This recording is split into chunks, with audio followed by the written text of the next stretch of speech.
Welcome back to this week's episode of the Sideline Squeeze. I'm Victoria Daly. And I'm Lindsay Aarons. Jumping right into Thursday Night Football, the Detroit Lions defeated the Green Bay Packers 34-31 last night. This is always a big division rivalry, as last time the two teams met, we saw Lions wide receiver Amon-Ra St. Brown wearing a sweatshirt that said, Green Bay sucks. So I think this really showed the aggressive play style that Dan Campbell took last night. He went for a lot of fourth down conversions, the most controversial one being with 43 seconds left in the game. He went for it on 4th and 1 when they were even set up for a 38-yard field goal. Tell me about this. What is your take on this? I mean, Dan Campbell's always the type of guy that goes for that, gutsy play. He always goes for it on 4th down. That's just his MO. And, we see that in situations that, it pays off, like this one did yesterday, but then also the NFC Championship game last year totally did not pay off for them as they fell to the 49ers. But this time it worked out. They ended up going for it on that 4th down. They had Jared Goff hand the ball off, and he ended up slipping on the play. So that was some controversy, too, because his knee did hit the ground as he slipped. But they still, said the play was running. He handed the ball off to David Montgomery, who got the first down on 4th and inches, which then set up Jake Bates to hit that field goal to win the game, and they were able to run the clock off before that with that run. So it ended up paying off for the Lions in this situation, but I don't know. I know we've talked about this so many times this season, the risky, gutsy calls by some of these coaches, whether it be a field goal to tie or a touchdown to win. What do you do in the situations? And I know we've always talked about we're more playing it safe. You go for the tie, trust your offense and defense in overtime and score. But I don't know, would you have gone and kicked the field goal to tie it? I think I probably would have. I trust that Jake Bates can hit a 38-yard field goal. So if it were me, I would. But, I really can't hate because it worked out. The Lions ended up winning this game. They're the best team in the NFC. They clinched a playoff spot with that win. I think that they could make a very deep run. They did last year in the NFC Championship game. But like I said, that 4th down call by Dan Campbell was what cost them their season. So, there are going to be some days where it pays off and some days where it really just bites you.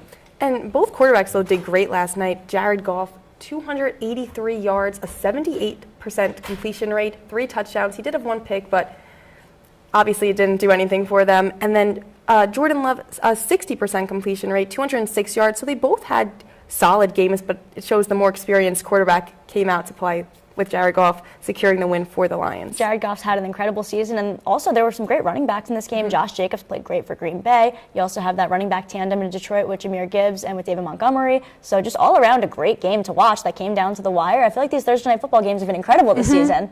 And, looking ahead now to the Super Bowl, because the Lions just clinched the playoffs, do you see them being a Super Bowl contender? I totally see them as a contender. They were, they finished in 3rd, 4th place last year, being in the NFC Championship game. So I think they can totally make a run like that this year. Whether they're going to, I don't know if Dan Campbell's going to still go for it on 4th in that situation, and I think he will, though. I think he stands by that strategy. He does it every time, and like I said, it paid off this time. It shows a lot of trust that he has in his team, and he even said in his post-game interview he trusts his team, and he also didn't want to give the Packers back the ball because, yes, the Lions won, but the defense let them score 31 points last night, so it paid off. But is there any other team that you want to see in the NFC, in the divisional championship, in the Super Bowl? Is the question want to see or think I'll see? Because I do think the Philadelphia Eagles have a very good chance of, I could see a Lions-Eagles NFC Championship game. I'm not an Eagles fan personally, so I wouldn't be happy to see it, but I could totally see that being the matchup. What about you?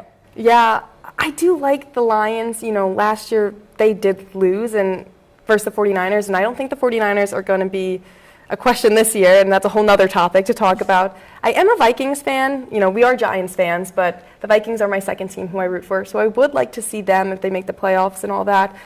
But if it is a Lions-Eagles matchup, the Lions are always the underdog in the past that I really would like to see them go to the Super Bowl. I agree. I love a good underdog story. Obviously this year they're in first place, so they're really a juggernaut this year. They're really not an underdog as of this season, but if you look at Detroit, over the last few seasons, they've always been an underdog team. So being able to watch them go from losing to now being on the top of the NFL, those fans deserve it, and I'm really happy to see them maybe have the opportunity to make a Super Bowl this year. And speaking of underdogs, the Syracuse Orange pulled up one of the biggest victories of the year last Saturday versus number 6 seed Miami. A crazy game, 42-38 Syracuse won.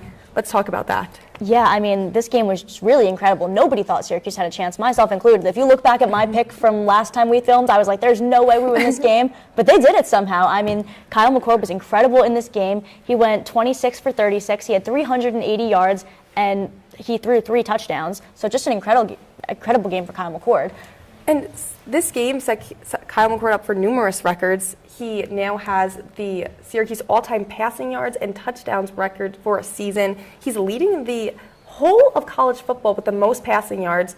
He's just done so much for Syracuse this year, and I don't want him to leave.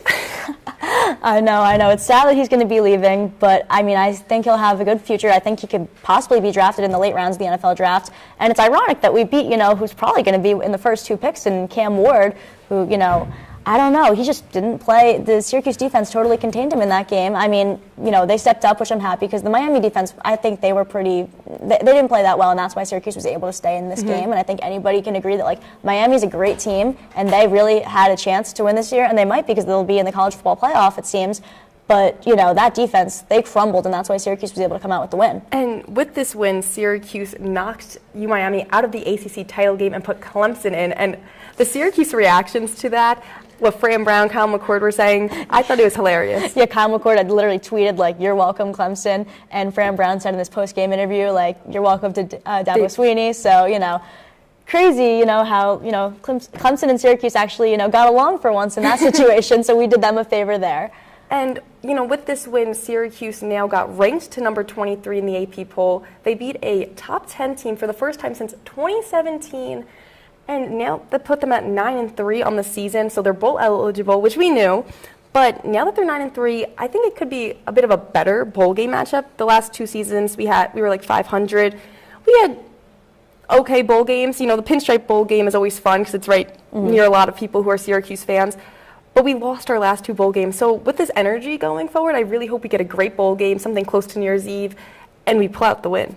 I think it's very possible that we do. Fran Brown has just totally changed the culture of Syracuse football for the better.